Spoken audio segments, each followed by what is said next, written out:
શિક્ષણ અને સંસ્કાર આપતી શાળાઓ દ્વારા ટેક્સ ન ભરવામાં આવતો હોવાનું સામે આવ્યું છે। સુરતની મહેશ્વરી તથા અગ્રવાલ વિહારની કુલ 33 બસો જપ્ત કરવામાં આવી છે। સુરત આરટીઓ વિભાગ દ્વારા 33 બસોને જપ્ત કરવામાં આવી છે। બંને શાળાઓની બસો વર્ષ 2020 થી ટેક્સ બાકી હોવાને કારણે આરટીઓ વિભાગ દ્વારા કાર્યવાહી કરવામાં આવી છે।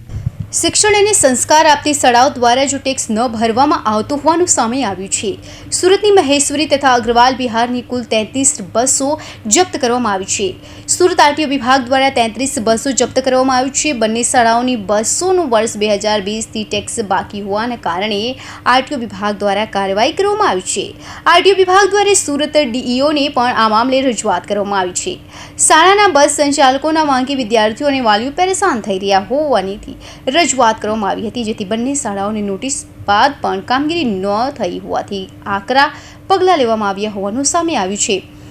ડીઓએ કહ્યું કે તાકીદ કરવામાં આવી છે। આરટીઓને પણ જાણ કરી દેવામાં આવી છે। શાળાઓને તાકીદ કરાઈ છે કે જે બસ ચાલે છે જેમાં વિદ્યાર્થીઓ આવી જાય છે તે તમામને રિન્યૂ અને ટેક્સની કામગીરી કરવી, જેથી વિદ્યાર્થીઓના જીવનના જોખમ ન ઊભા થાય તે માટે તાકીદારી કરાઈ છે। તમામ કાર્યવાહી કરવામાં આવી રહી છે।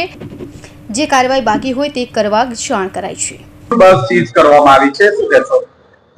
હાલ કોઈ સીઝ કરવામાં આવી નથી બસોની, પરંતુ તમામ શાળાઓને તાકીદ કરવામાં આવી છે આરટીઓ દ્વારા અને જિલ્લા શિક્ષણ અધિકારી કચેરી દ્વારા પણ તાકીદ કરવામાં આવે છે કે આપની શાળાની અંદર જે બસો આપના દ્વારા ચલાવવામાં આવી રહી છે અથવા તો કોન્ટ્રાક્ટર દ્વારા મારફતે ચલાવવામાં આવી છે, તમામ શાળાના અંદર ચાલતા બસોની અંદર જે વિદ્યાર્થીઓ આવન જાવન કરે છે એ વિદ્યાર્થીઓની સુરક્ષાને ધ્યાનમાં રાખી તમામ બસો ને રિન્યુઅલ કરાવવાનું હોય, ટેક્સ ભરવાનો હોય તે તમામ કાર્યવાહી ઝડપથી પૂર્ણ કરવી, જેથી કરીને કોઈ પણ વિદ્યાર્થીઓની જાનના જોખમે કોઈ પણ પ્રકારની ઘટના ન બને એ બાબતની તકેદારીના ભાગરૂપે આરટીઓ દ્વારા તાકીદ કરવામાં આવી છે અને જિલ્લા શિક્ષણ અધિકારી કચેરી પણ આજે તાકીદ કરે છે કે તમામ શાળાઓ આ બાબતે તકેદારી રાખે, જેથી કરીને કોઈ પણ અનિચ્છનીય ઘટના શાળામાં ન બને।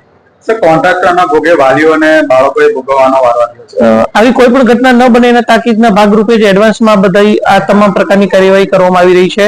આરટીઓ અને જિલ્લા શિક્ષણ અધિકારી સંયુક્ત ઉપક્રમે બંને દ્વારા શાળાને જાણ કરવામાં આવે છે અને જે પણ કાર્યવાહી બાકી હોય તાત્કાલિક કાર્યવાહી પૂર્ણ કરવા માટે જણાવવામાં આવે છે।